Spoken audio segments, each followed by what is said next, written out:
नमस्कार, जनता टीवी देख रहे हैं आप और मैं हूं आपके साथ रितेश कुमार गौतम। और बुलेटिन में आगे बढ़े, विस्तार से तमाम खबरों की बात करें उससे पहले एक नजर 4 मिनट 18 मंडल पर। गोंडा के परसपुर में चकबंदी लेखपाल का वसूली करते हुए वीडियो हुआ वायरल। किसान वेरिफिकेशन के नाम पर कर रहा वसूली, लेखपाल सुदामा सिंह का वीडियो हुआ वायरल। लखीमपुर खीरी के मैगलगंज में सीतापुर बॉर्डर पर किसानों का धरना प्रदर्शन लगातार जारी।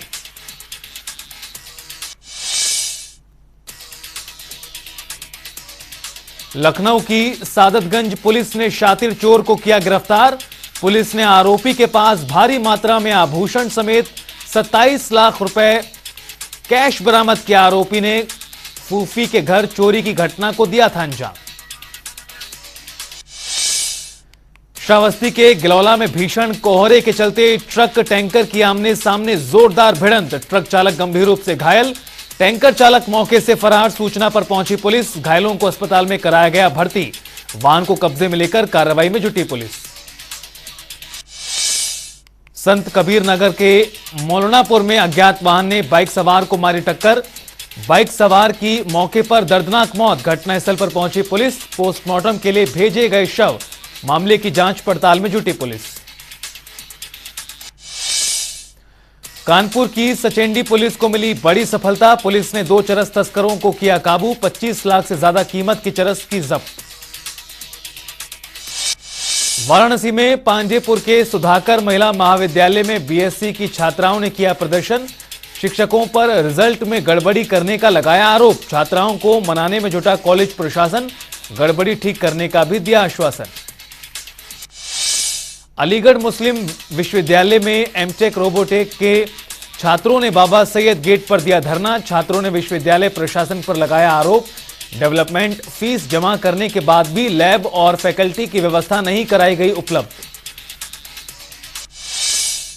कानपुर की रावतपुर पुलिस को मिली बड़ी सफलता। पुलिस ने वाहन चोर गिरोह का किया खुलासा। पुलिस ने 6 वाहन चोरों को किया गिरफ्तार। आरोपियों के पास से ब्रेजा कार हुई बरामद। कुशीनगर की कसिया पुलिस ने लग्जरी वाहन से शराब की तस्करी किए जाने वाले गैंग का खुलासा किया। पुलिस ने 4 शराब तस्करों को किया गिरफ्तार। 2 लग्जरी वाहनों से 35 पेटी अंग्रेजी शराब की बरामद। संत कबीर नगर में जूनियर हाई स्कूल में पूर्व बीएसए कार्यालय में संदिग्ध परिस्थितियों में लगी आग। सरकारी और महत्वपूर्ण दस्तावेज जलकर हुए खाक। संबंधित विभाग पर उठ रहे हैं सवाल। लखीमपुर खीरी में नगर पंचायत के बाबू रामलाल को बदमाशों ने रास्ते में घात लगाकर मारी गोली। गंभीर हालत में पीड़ित को जिला अस्पताल में किया गया भर्ती। आगरा की ताजगंज पुलिस ने जुए के अड्डे पर मारी रेड। पुलिस ने 5 जुआरियों को किया गिरफ्तार। मौके से 4,40,000 का कैश भी बरामद। फरार आरोपियों की तलाश में जुटी पुलिस। संत कबीरनगर पुलिस को संयुक्त कार्रवाई में मिली बड़ी सफलता। आबकारी विभाग ने अवैध शराब बनाने वाले 5 अभियुक्तों को बालू शासन पुल से गिरफ्तार किया। आरोपियों के पास से भारी मात्रा में अवैध शराब बनाने वाला सामान हुआ बरामद। कुशीनगर के सोहरौना में युवती की ऑनर किलिंग। युवती के प्रेम संबंध से नाराज सगे भाइयों ने वारदात को दिया अंजाम। आरोपियों के गन्ने के खेत में फेंका शव। पडरौना पुलिस ने दोनों भाइयों को किया गिरफ्तार। हरदोई में जीएसटी छापेमारी के विरोध में व्यापारियों का प्रदर्शन। प्रदर्शनकारियों ने मुख्यमंत्री को संबोधित ज्ञापन मजिस्ट्रेट को सौंपा। व्यापारियों ने कहा, व्यापारी अर्थव्यवस्था की रीढ़ की हड्डी। जीएसटी सर्वे छापेमारी को बंद किए जाने की मांग।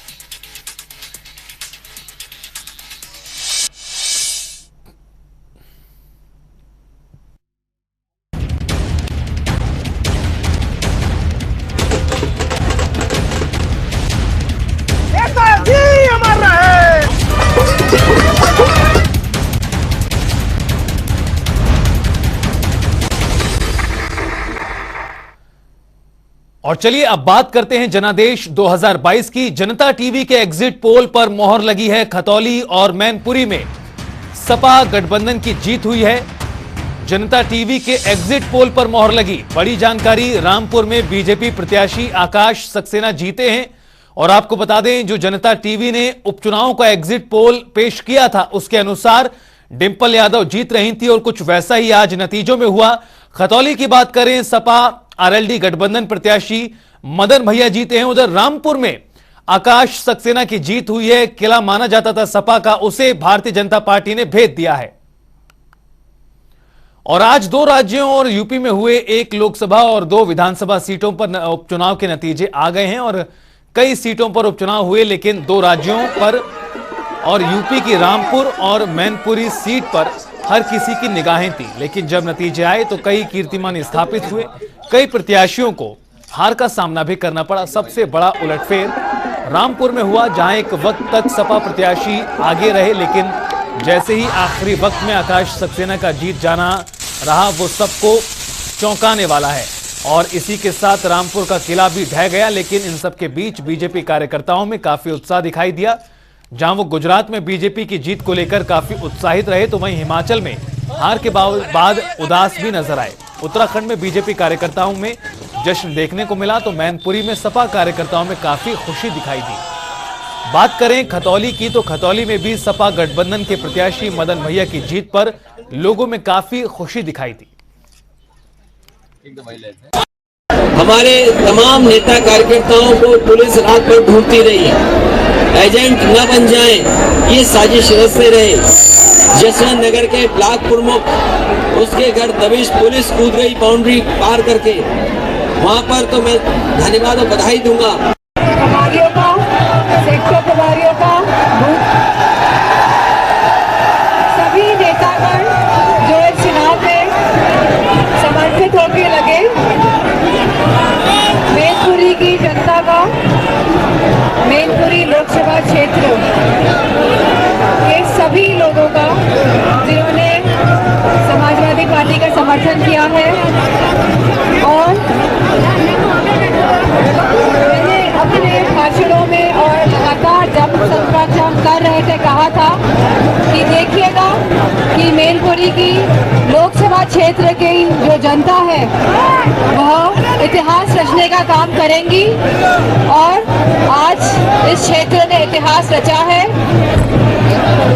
और यह जीत जो आज समाजवादी पार्टी ने दर्ज कराई है, यह जीत नेताजी की जीत है। और यह जीत हम सभी की तरफ से नेताजी को समर्पित। धन्यवाद खतौली, धन्यवाद गठबंधन, धन्यवाद किसान, कमेरा और अल्पसंख्यक। तरह से आप देखते हैं ये किसानों की, कमेरों की, अल्पसंख्यकों की एक जो भारत की संस्कृति है, भाईचारे की ये जीत है। हमने पहले भी कहा, हमने किसानों की राजनीति की है, मजदूरों की राजनीति की है और गरीबों की राजनीति की है। कौन क्या कहता है सब इस कान से सुनकर इससे निकाल देना। देखिए, भाईचारे को पुनः बहाल करना है। अरे जनता सबसे पहली प्राथमिकता हमारी ये है।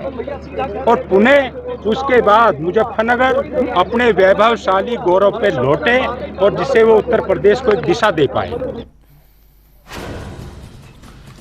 तो आपको बता दें कि मैनपुरी लोकसभा क्षेत्र में डिंपल यादव की जीत हुई है। बात करें रामपुर विधानसभा की, तो आकाश सक्सेना भारी मतों से जीते हैं। उधर मदन भैया आरएलडी प्रत्याशी जीत गए हैं, आरएलडी और सपा गठबंधन के प्रत्याशी। तो किस तरह से बेदिलचस्प रहा पूरा उपचुनाव उत्तर प्रदेश का, 1 लोकसभा क्षेत्र, 2 विधानसभा क्षेत्र, और जो नतीजे सामने आए हैं वो भी बेहद ही दिलचस्प रहे। चूंकि सपा का किला जिसे माना जाता था रामपुर, वहां पर भारतीय जनता पार्टी का कमल खिल गया है। उधर डिंपल यादव की भी भारी मतों से जीत हुई है। आकाश सक्सेना जीते हैं रामपुर में।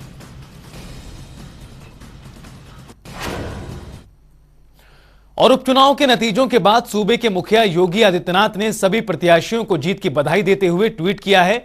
उत्तर प्रदेश में मैनपुरी, रामपुर एवं खतौली उपचुनाव में विजयी सभी प्रत्याशियों को हार्दिक बधाई उन्होंने दी। भारतीय जनता पार्टी ने रामपुर की सीट पर पहली बार विजय प्राप्त की है। इसके लिए आकाश सक्सेना समेत रामपुर के सभी कार्यकर्ताओं को बधाई और जनता जनार्दन के प्रति आभार उन्होंने प्रकट किया है।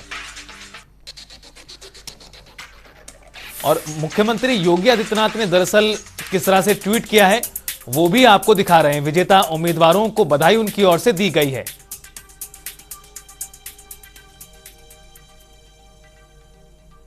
मुख्यमंत्री योगी आदित्यनाथ ने आभार प्रकट किया जीत के लिए रामपुर में, तो साथ ही साथ तमाम जो उम्मीदवार खड़े हुए जीते उन्हें उनकी ओर से बधाई दी गई है। मैनपुरी में अखिलेश और शिवपाल एक हो गए और पार्टी का भी विलय हो गया। इसके बाद लखनऊ के दफ्तरों की तस्वीर ही बदल गई। समाजवादी पार्टी के विधायक रविदास मेहरोत्रा शिवपाल यादव के दफ्तर पहुंचे और वहां के नेताओं से गले मिले और कहा कि अब पार्टी के कार्यकर्ता और नेता भी एक हो गए हैं। इसके बाद 2024 में केंद्र में भी गैर भाजपा की सरकार सत्ता में होगी। अब भाजपा की नींद उड़ चुकी है, चूंकि चाचा ने समाजवादी पार्टी के कंधे पर हाथ रख दिया है। उत्तर प्रदेश मैनपुरी उपचुनाव में समाजवादी पार्टी ने बड़ी जीत दर्ज की, लेकिन इसके साथ ही एक ऐलान किया गया जिसमें कहा गया कि अब समाजवादी पार्टी और प्रगतिशील आपस में एक हो गए हैं, यानी कि प्रगतिशील पार्टी का विलय हो गया है। इसके बाद तस्वीर भी बदली है। अब प्रगतिशील दफ्तर है ये, यहाँ पे हम खड़े हुए हैं और यहाँ पर आप देखेंगे विधायक रविदास जो समाजवादी पार्टी के विधायक हैं वो इस दफ्तर में खड़े हुए हैं। तस्वीर बदल गई, आना जाना शुरू हो गया। हम लोग वैसे पहले भी आया करते थे। प्रसपा के राष्ट्रीय अध्यक्ष माननीय शिवपाल यादव जी ने आज अपनी पार्टी का विलय कर दिया है समाजवादी पार्टी में। उनके इस विलय के निर्णय का हम लोग बहुत बहुत स्वागत करते हैं और आज हम लोगों को बहुत खुशी है। बहुत लंबे समय से हम लोग अलग अलग थे और बहुत लंबे समय से इच्छा थी, जिस दिन का इंतजार था आज वो दिन आ गया और आज हम लोग बहुत खुश हैं। लेकिन रविदास जी एक मिनट ये बताइए, आए तो 2022 में भी थे शिवपाल यादव साथ में, वो असर क्यों नहीं दिखाई दिया जो इस बार दिखाई दिया मैनपुरी में? देखिए इस बार जो है नेताजी के प्रति दोनों नेताओं ने सम्मान व्यक्त किया है। माननीय अखिलेश जी ने भी और शिवपाल यादव ने भी। उनकी इच्छा थी अंतिम कि दोनों एक हो जाएं और माननीय 2022 में पूरी तरह से एक नहीं थे। यादव जी उस वक्त थे, वो प्रयास करते रहे कि एक हो जाए, एक थे और माननीय शिवपाल यादव जी सापा के सिंबल पर ही चुनाव लड़े थे, साइकिल पर, और जीते थे।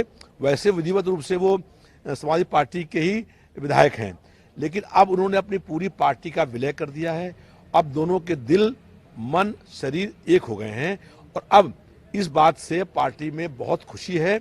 मुलायम सिंह जी की जो अंतिम इच्छा थी वो अंतिम इच्छा आज पूरी हो गई है। मैनपुरी में जो ऐतिहासिक जीत हुई है डिम्पल जी की, उसमें माननीय शिवपाल जी की बहुत महत्वपूर्ण भूमिका है। सुबह एक डिप्टी सीएम केशव प्रसाद मौर्य ने एक ट्वीट किया था और कहा था कि ये चुनाव नतीजा तय करेंगे 2024 का। उसके बाद वो ट्वीट इन्होंने डिलीट कर दिया। वो उन्हें उम्मीद थी चुनाव जीतेंगे।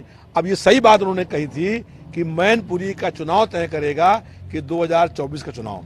अब जनता ने तय कर लिया है कि 2024 में भाजपा की सरकार हटेगी, गैर भाजपाई सरकार बनेगी और उस गैर भाजपाई सरकार में माननीय अखिलेश यादव जी और शिवपाल यादव जी की बहुत महत्वपूर्ण भूमिका होगी।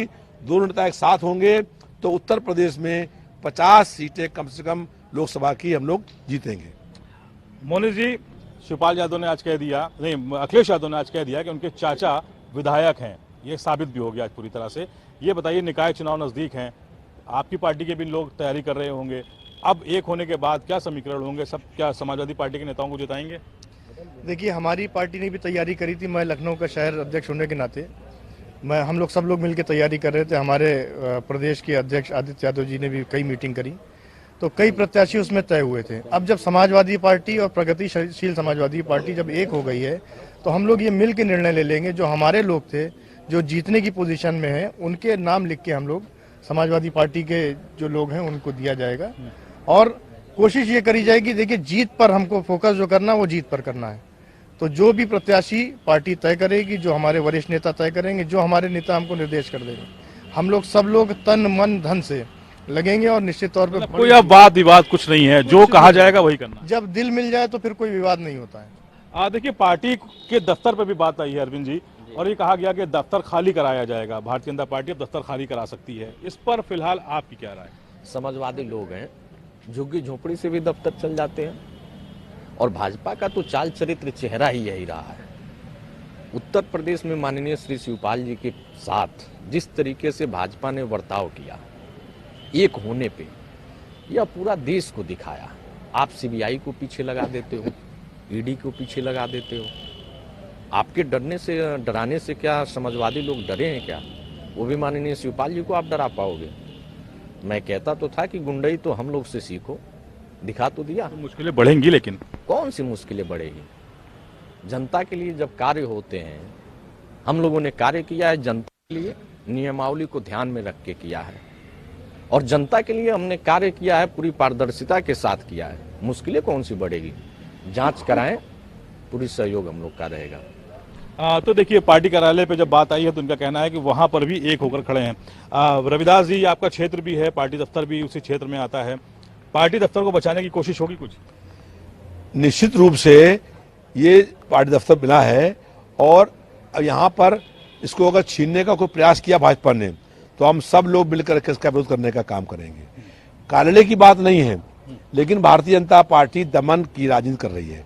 अभी माननीय शिवपाल जी के ऊपर उन्होंने केंद्र में लिखा कि सीबीआई की जांच की अनुमति मांगी है, फिर सिक्योरिटी विड्रा कर ली, फिर उन्होंने ईडी की जांच बिठा दी। तो ये बदले की भावना से कार्रवाई कर रही है भारतीय जनता पार्टी की सरकार जो है, उसका हम लोग मुकाबला करेंगे और हम लोग जो है इनके जुल्म अन्याय से डरने वाले नहीं हैं। हम उसका मुकाबला करेंगे और हर स्तर पर संघर्ष करने का काम करेंगे।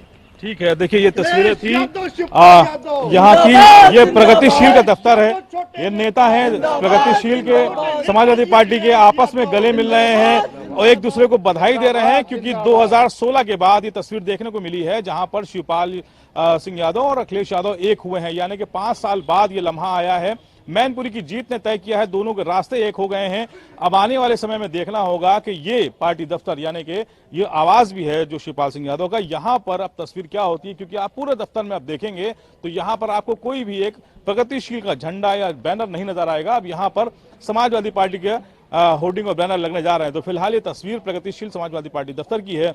अब देखना होगा कि आने वाले समय में क्या तब्दीली होती है और भारतीय जनता पार्टी की तरफ से क्या रुख अपनाया जाता है। कैमरा पर्सन शिवम के साथ तौखीर किदवई, जनता टीवी, लखनऊ। उधर मैनपुरी उपचुनाव की मतगणना कड़ी सुरक्षा के बीच हुई। सुबह 8 बजे मतगणना शुरू हुई। शुरुआत से ही सपा प्रत्याशी डिंपल यादव ने बड़ी बढ़त बना ली थी। मैनपुरी उपचुनाव में सपा ने बड़ी जीत हासिल की है। अंतिम नतीजों से पहले ही सपा कार्यालय पर कार्यकर्ताओं और समर्थकों की भीड़ जुटने लगी थी और जश्न की तैयारियां भी शुरू हो गई थी।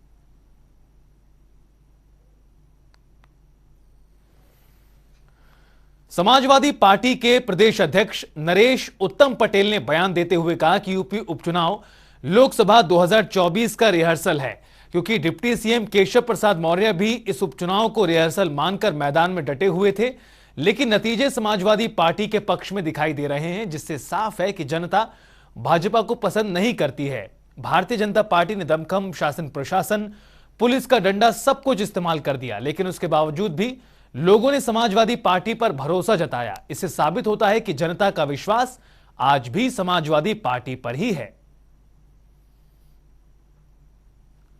समाजवादी पार्टी आज तीनों ही सीटें यानी कि उपचुनाव उत्तर प्रदेश में जो हो रहा है उसमें बढ़त बनाए हुए हैं। हमारे साथ नरेश उत्तम पटेल जी हैं। सर, कैसे देखते हैं रिजल्ट को? फिलहाल अभी जो बढ़त बनी हुई है, रामपुर में आसिम रजा आगे हैं और मैनपुरी में डिंपल यादव 90,000 वोट से आगे चल रही है। निश्चित रूप से खुशी की बात है कि तीनों सीटों पर समाजवादी पार्टी और गठबंधन आगे है और विश्वास भी है कि परिणाम भी समाजवादी पार्टी और गठबंधन के पक्ष में ही आएगा। कल मनोज पांडे जो आपके विधायक हैं समाजवादी पार्टी के, उन्होंने बड़े आरोप लगाए थे खासकर रामपुर को लेकर और कहा था कि वहां पर वोट नहीं डालने दिया गया, पुलिस ने लाठियां चलाई। अब ऐसे में चुनाव परिणाम में समाजवादी पार्टी के फेवर में दिख रहे हैं, तो फिलहाल इसको कैसे देखेंगे? अगर वोट पूरा डाल लेने देते तो बीजेपी की जमानत जब्त हो जाती।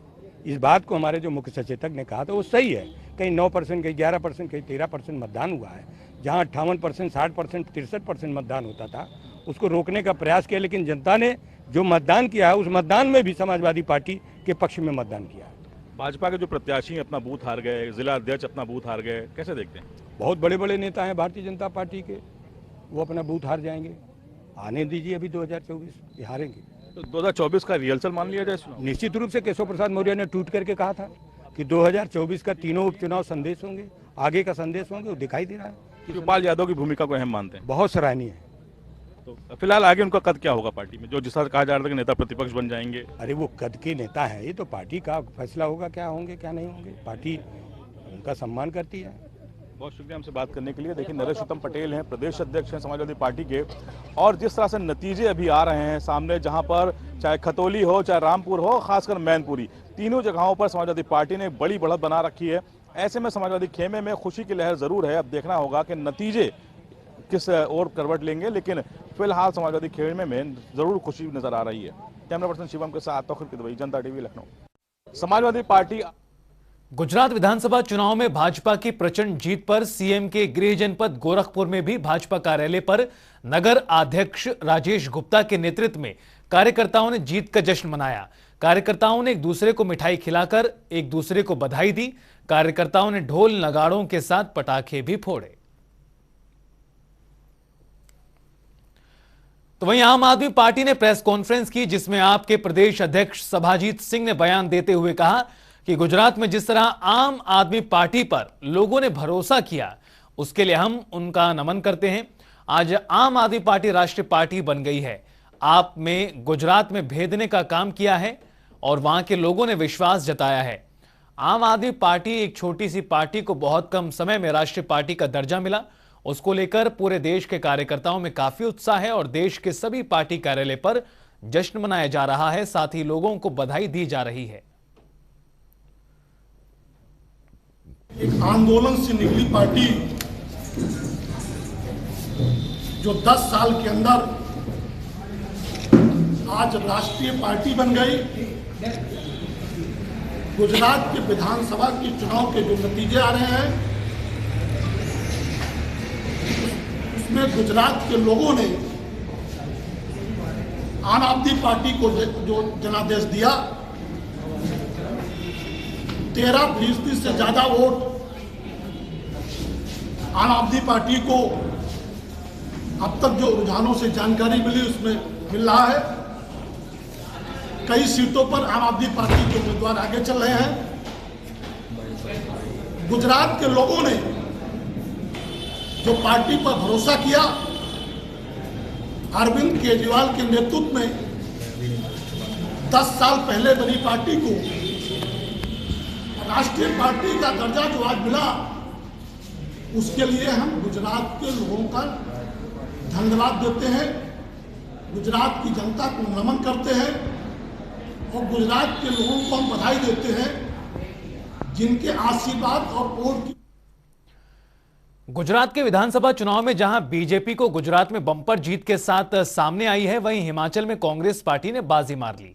उत्तराखंड बीजेपी के वरिष्ठ नेताओं का साफ तौर पर कहना है कि गुजरात चुनाव में जनता ने विकास के नाम पर वोट किया है। गुजरात में बीजेपी सरकार लगातार काम कर रही है, जिसका चुनावी नतीजों में असर दिखाई दिया। दूसरी तरफ हिमाचल चुनाव में कुछ कमियां रही होंगी, जिसको देखने की जरूरत है।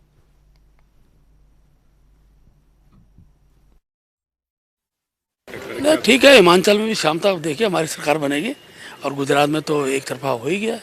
तो सर क्या कुछ कहेंगे चुनावी नतीजों को लेकर? ठीक है, देश के अंदर जब जनता जाति के विषय को लेकर और जो धर्म के विषय चलते थे, इन सब विषयों हटकर विकास के मॉडल पर आज देश देख रहा है और विकास जहाँ जहाँ जिस गति से हो रहा है। भारतीय जनता पार्टी एक राष्ट्रवादी सोच के साथ पूरे देश के अंदर काम कर रही है। माननीय प्रधानमंत्री जी का जो विजन है, वो विजन पूरे देश की जनता भली भांति देख रही है और गुजरात के अंदर जो अभी परिणाम आए हैं, वैसे परिणाम सभी जगह के आ रहे हैं, लेकिन गुजरात के परिणाम एक तरफा जो दिखाई दे रहे हैं वो इस बात का प्रतीक है कि जो लोग आज भारत जोड़ो यात्रा पर निकल रहे थे, जिन्होंने कभी भारत तोड़ने का काम किया था, चाइना को ज़मीन देने का काम किया था, पाकिस्तान को जो है पाकिस्तान देने का काम जिनके नेतृत्व में, जिनकी पार्टी के समय में हुआ था, उसको जनता ने नकार दिया है।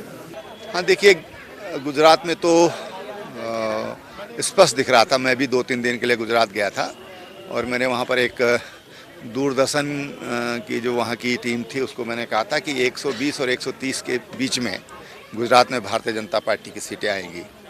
हिमाचल में टक्कर दिख रही है, लेकिन मुझे लगता है कि अंततः वहाँ पर भारतीय जनता पार्टी की सरकार बनेगी। इलेक्शन खत्म होने के बाद ही वर्क मोड में आए सीएम योगी आदित्यनाथ ने अधिकारियों के साथ मीटिंग करते हुए कई अहम दिशा निर्देश दिए। एकीकृत न्यायालय परिसरों से सुविधा, सरलता और न्यायिक समयबद्धता सुनिश्चित होगी। उत्तर प्रदेश में न्यायिक कार्य एकीकृत न्यायालय परिसरों का निर्माण जल्द करने के साथ ही परिसर के प्रारूप पर भी मुख्यमंत्री ने दिशा निर्देश दिए। आपको बता दें कि इंटीग्रेटेड कोर्ट कॉम्प्लेक्स के लिए अनुपूरक बजट से 400 करोड़ रुपए आवंटित हुए हैं। इस प्रोजेक्ट को पायलट प्रोजेक्ट के तौर पर 10 जिलों में जल्द ही शुरू किया जाएगा।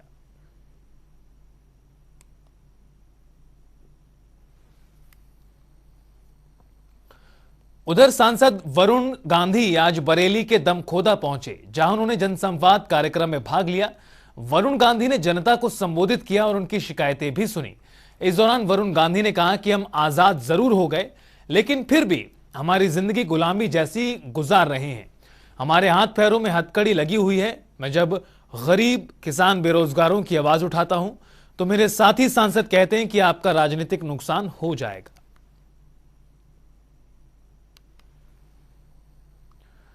तो वहीं गोरखपुर के एक होटल में आनंद नगर के विधायक और कांग्रेस के पूर्व प्रांत के प्रांतीय अध्यक्ष वीरेंद्र चौधरी ने मीडिया से बात की और कहा कि देश इस वक्त महंगाई और भ्रष्टाचार की मार झेल रहा है। भाजपा सरकार में हर कोई परेशान है। उपचुनाव, दिल्ली एमसीडी और हिमाचल प्रदेश, तमाम मुद्दों को लेकर उन्होंने अपनी बात कही।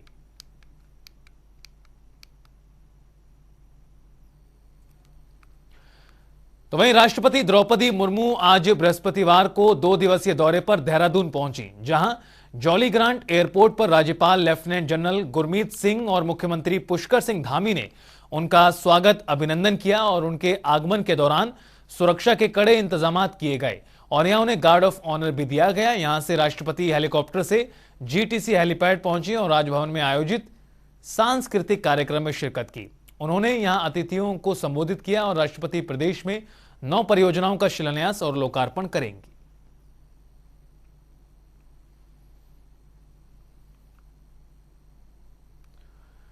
हिमाचल प्रदेश में कांग्रेस ने बड़ी जीत दर्ज की है, जिसके बाद उत्तराखंड कांग्रेस कार्यालय में जीत का जश्न मनाया गया। इस दौरान कांग्रेस प्रदेश अध्यक्ष करण मारा का कहना है कि हमने भाजपा के राष्ट्रीय अध्यक्ष जेपी नड्डा के गढ़ को जीता है। साथ ही उन्होंने कहा कि लोग अब जागरूक हो चुके हैं और अच्छे से पता है किसके साथ जाना है। उत्तराखंड के बहुचर्चित अंकिता भंडारी हत्याकांड मामले पर पुलिस अगले 10 दिनों के भीतर चार्जशीट दाखिल करने गिरफ्तार 3 आरोपियों का नार्को टेस्ट भी कराया जाएगा। लेकिन आरोपियों का नार्को टेस्ट को लेकर कांग्रेस ने सरकार पर सवाल खड़े किए हैं। कांग्रेस के पूर्व प्रदेश अध्यक्ष ने सवाल उठाए हैं